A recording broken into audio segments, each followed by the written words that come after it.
ఆనందంగా ఫీల్ అవుతున్నామండి. ఆమె ఇదే కాదండి, ప్రతిరోజు కూడా శ్రీచక్రం అమ్మవారికి చాలా బాగా పూజలు చేసుకుంటుంది.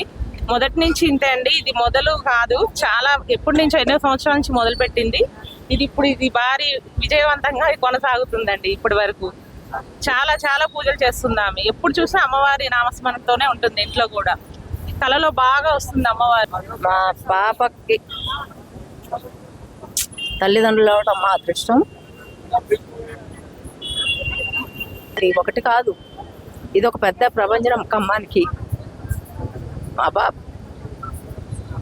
చేసే పూజలు, ఇదొక విగ్రహం, తల్లి విగ్రహం చేయించి పంచలోహాలతో గుళ్ళో ఇస్తున్నారు.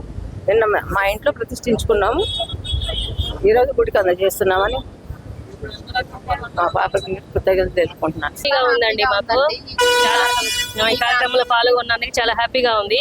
మేము అదృష్టంగా భావిస్తున్నాం మాకు కలశం ఎత్తుకొని ఇట్లా. సో ఎంత హ్యాపీగా అనిపిస్తుంది. అందరం కలిసేసి జలాంజనేయ స్వామి గుడి దగ్గరికి వెళ్ళిపోతున్నాం. పాలతోటి అక్కడ అభిషేకం చేస్తాం అమ్మవారికి.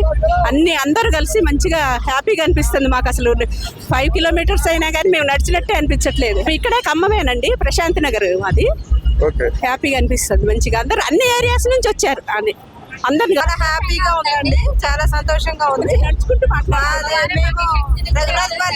రఘునాథపాలెం వెంచర్ నుంచి వచ్చామండి.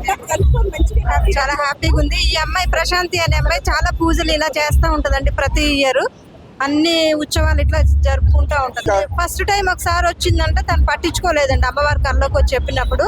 సెకండ్ టైం కల్లోకి వచ్చినప్పుడు నేను చెయ్యాలని సంకల్పించుకొని తను ఈ విధంగా ఒక 6 months 7 months నుంచి ఇట్లా ఇదంతా ప్రాసెస్ అంతా చేసుకుంటూ వచ్చి ఇలా వచ్చామండి. కానీ locations రోడ్ని Nagar, Yellandu cross road, బ్రాహ్మణ బజారు, మీరు ముందు నుంచి వచ్చామండి. థ్యాంక్ యూ అమ్మ.